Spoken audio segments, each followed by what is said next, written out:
Did you know that the hills scattered across the Dutch landscape might hide ancient secrets?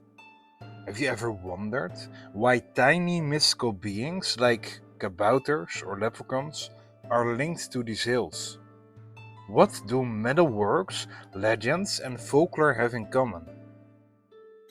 I have no wings, but can soar. No roots, but am deeply tied to the earth. What am I?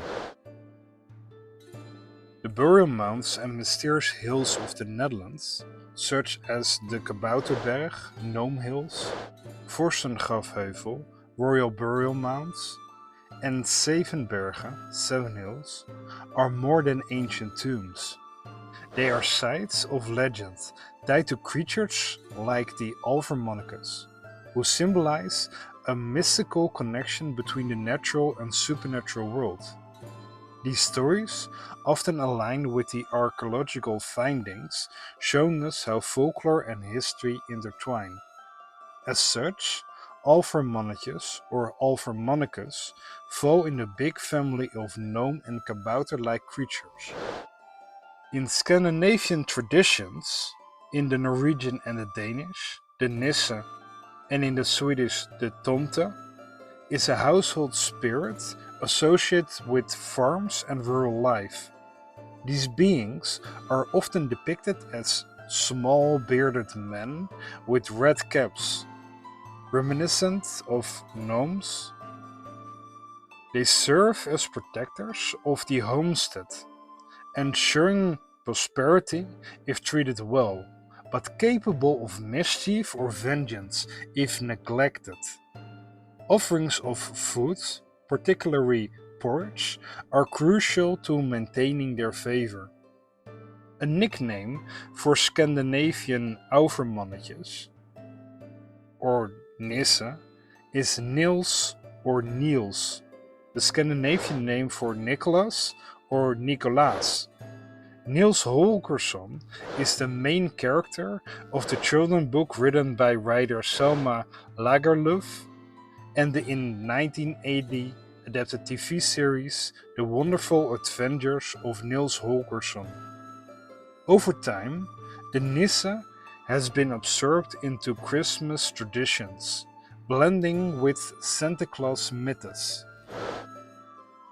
The Kobold is a key figure in Germanic folklore, closely linked to household spirits and underground dwellers. Unlike the benevolent Nisse, kobolds exhibit a dual nature. They can be helpful or malicious, depending on how they are treated. The Brothers Grimm documented tales where kobolds assisted with domestic tasks, but also played tricks on their human hosts. A variation of the kobold, the Heinzelmännchen of Cologne, mirrors the helpful nature of kabouters in Dutch folklore, laboring in secret as long as they remain unseen. J.R.R.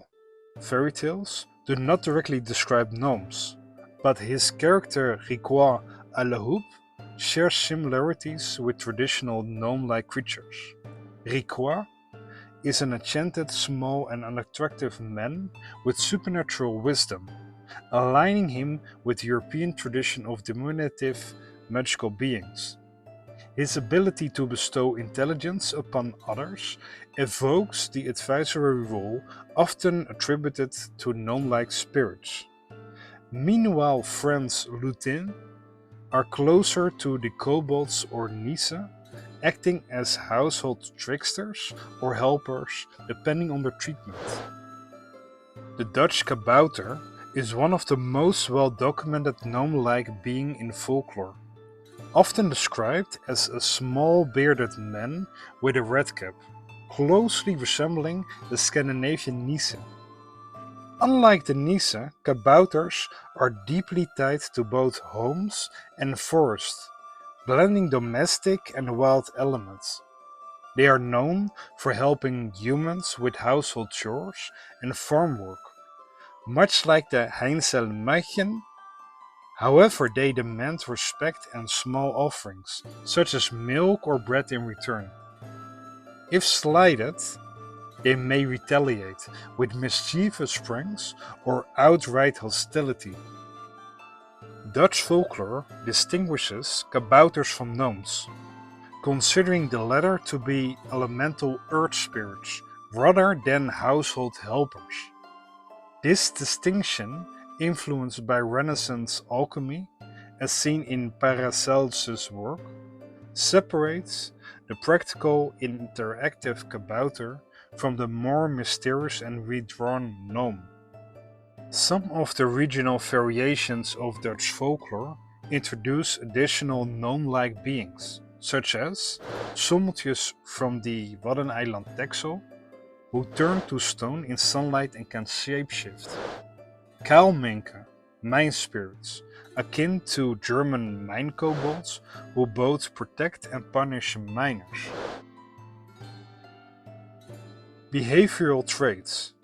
The Dutch kabouters and the Scandinavian Nisse share strong similarities as household helpers, requiring respect and offerings, whereas the German Kobold and the French Lutin exhibit a more unpredictable nature. Physical appearance. Small stature bearded faces and redcaps are common across these traditions, reinforcing a shared European vision of these beings. Moral expectations. Across all traditions, these creatures reflect human moral values. Respect earns reward, while neglect or disrespect leads to mischief or harm. Supernatural abilities. The kabouter, Nisse and Kobold all exhibit magical powers, such as invisibility, immense strength, or the ability to curse those who mistreat them. Evolution in tradition. Scandinavian and Dutch gnome-like beings have integrated into Christmas folklore, whereas German and French versions remain tied to older domestic and supernatural traditions. While Alvermannekes are in the family of gnome-like creatures and akin leprechaun, Tomte, Nisse, Hoopoe, brownie and Kabouter or Kobold, creatures with similar traits tend to show up in popular culture, such as the great writers as J.R.R. Tolkien, said to have been inspired by the Norse Nisse or the Vatir, and in the Middle-earth kobolds are said to be cowardly, malicious beings, often living beside goblins and serfdom. While gnomes once were powerful elves, known as the Noldor, existed in this universe. Also brownies were among wood and mountainside sprites that sung among grass and standing corn at evenings. J.K. Rowling, in Harry Potter's universe, they are described as goblins and are extremely intelligent, but not friendly. A specific one is Griphook. How much truth do you think resides in these tales, passed down through centuries? The Alvermannekes, known by various names across Europe, are seen as both helpers and tricksters. They are associated with magical crafts like metalworking, echoing their Norse and Germanic roots. The myths often contrast them with kabouters, gnomes, blending their stories into themes of benevolence and mischief. Beware of gifts that come at night. Their price may be out of sight. Alvermannekes live on the hills or in hidden places like the Bolleberg or Alvertse Heide. They're said to appear as shimmering mirages or remain invisible, working in the background to assist or disrupt. Their dislike of noise, especially church bells, often forces them to relocate, leaving legends in their wake. Why do you think these creatures fear the sounds of bells? Subscribe to discover more Dutch folklore and hit the notification bell to stay enchanted. And now back to the video. According to legend, church bells, sunlight and disrespect can ward off Alvermannekes. People left offerings like milk or fruit to appease them, and those who didn't offer faced their wrath, from spoiled milk to strange illnesses. Respect the unseen, lest it turns its gaze upon you. Quick recap of 3 stories. The Bolleberg displacement. Alvermannekes vanish when a church is built nearby. The Alvern blacksmith, a half-god smith, led them to create mystical tools on the ground. The Blomberg collapse. Their home is destroyed by the ringing of a small Angelus bell. If you could tell a story about these beings, what would they teach us? Though the Alvermannekes are said to have vanished, their traces remain in folklore and local landmarks like the Auvermoerbeek and the Duivelsberg, the Devil's Berg. Some claim to see lights or hear strange noises near these sites even today. Mention of haunting locations. The Duivelsberg, the Alvertse Heide and the Bolleberg remain places of mystery.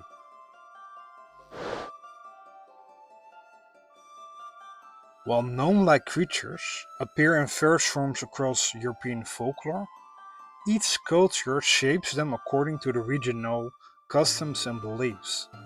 The Dutch Kabouter most closely aligns with the Scandinavian Nisse in its household role, but remains a broader presence in the wild, akin to forest spirits. Meanwhile, the German Kobold and the French Lutin introduce more trickster elements, showcasing the diverse roles these beings play in European mythologies. While J.R.R. Tolkien based his world on Germanic, Nordic and even, while he didn't know it at the time, Frisian folklore, his description of beings similar to Alvermannetjes, such as goblins, could have been partly inspired by Dutch, Frisian and Low Country folklore, and could have taken creative liberty in describing his beings as such. Similar, this may also include other authors such as J.K. Rowling. The hills keep secrets, but do they keep their spirits? Are the Alvermannekes gone, or do they merely wait for us to believe again? What lessons can we learn from the folklore hidden beneath our feet?